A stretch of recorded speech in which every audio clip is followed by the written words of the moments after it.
far as, my relationship with Dave Stewart, Yeah. getting him is a must. He and I, ever since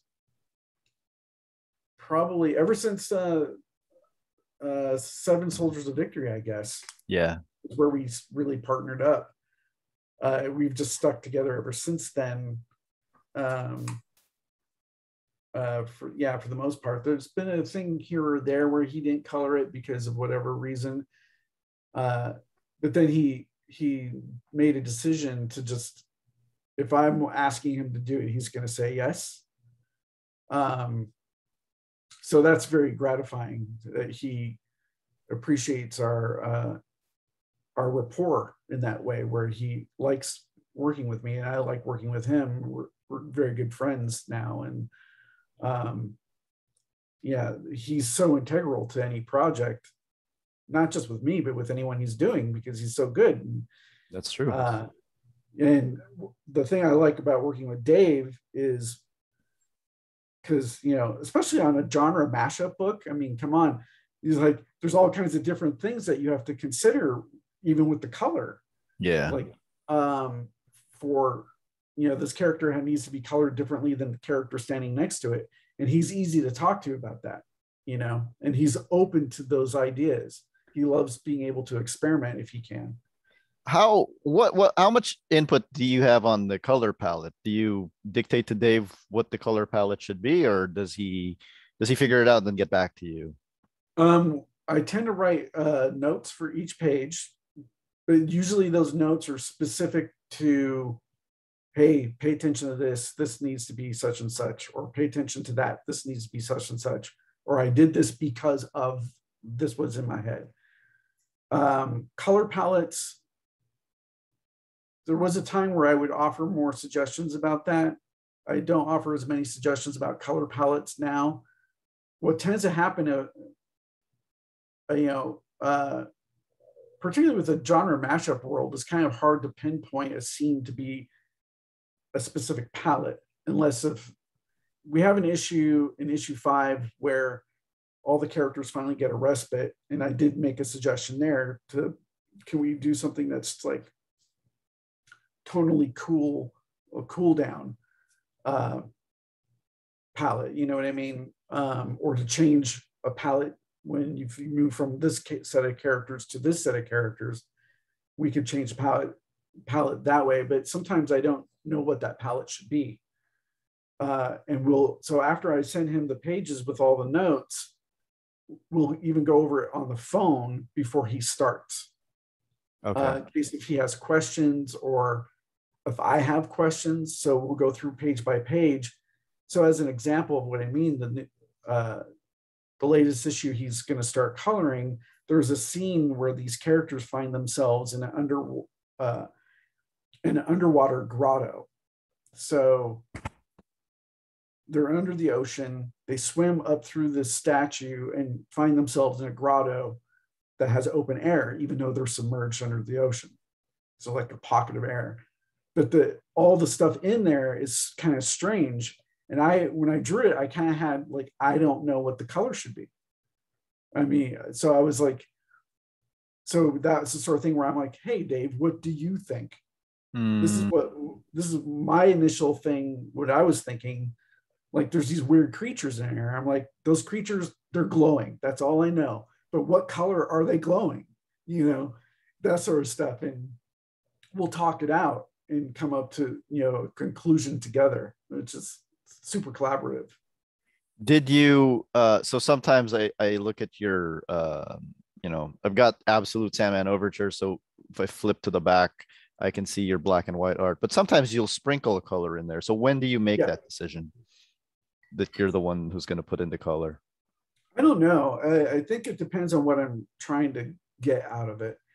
So in Sandman Overture, there was different scenes where I either did my own digital color because I wanted something so specific, and it wouldn't be fair to Dave to make him go round and round with me because it's not coming across the way I see it in my head. That's just not fair, right?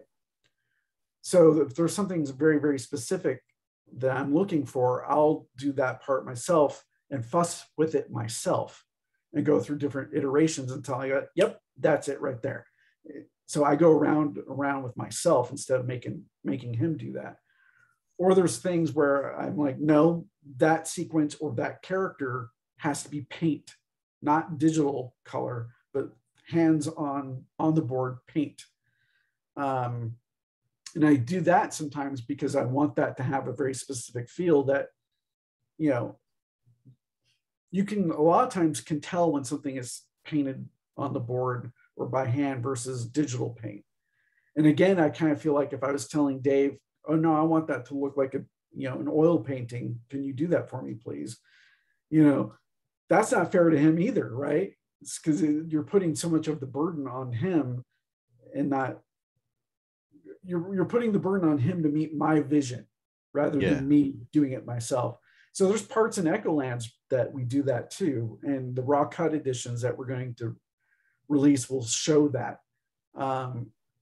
As an example, on the preview pages that have been shown, there is a couple characters on there. Like there's this like a science fiction-y guy wearing an orange jacket, and he's got this red helmet. He's like eating a taco. He's painted on the board in full color. There's another like fantasy elf-like character that's got white long hair tucked down below the main panels. He's painted on the board, but I painted him in a different style than I painted the science fiction guy. And those are all purposeful decisions to reinforce the mashup world. So those characters feel different than anything Dave does. Yeah. So you see what I'm saying? There's other instances like issue 6, well, issues 4, 5, and 6. The characters end up in a place where they meet this alien oracle. Alien oracle's fully painted on every shot. They end up getting a rocket ship, and that rocket ship is fully painted in every shot. But then there'll be some instances where I'm like, okay, no, I'm going to do the whole panel. Or there's some instances like in issue 6 where I do the entire double page spread myself. Just because I'm looking for something that I don't feel it's right to go round and round with him over. Try it myself. And it's a good experiment for myself and good learning lessons for myself to experiment that way. So I don't, every once in a while, it's good to kind of branch out and do something you don't normally do, you know? So I think we're already seeing why this particular project is taking the time that it's taking. We all appreciate it. I hope people like it. The end product is what matters.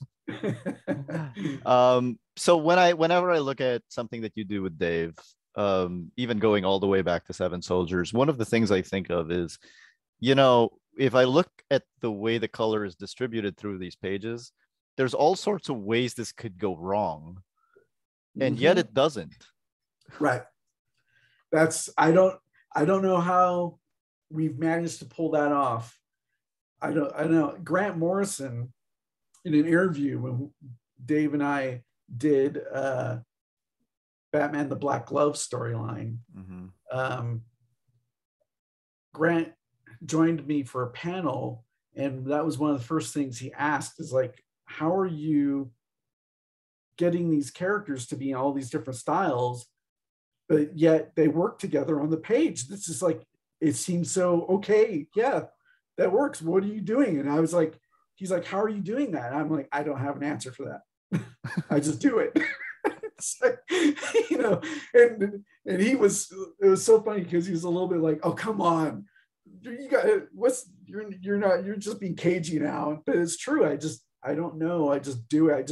What feels right. And the result is pretty fascinating when you butt up characters that are in different styles and next to each other on how well they work, even in just black and white. And then when you put the color on top of it, it just reinforces that idea. But everyone feels like when they're a group of characters, you're just like, oh, right on. You know, it just feels like, maybe because in some weird way, subconsciously, it adds to the personality of that character.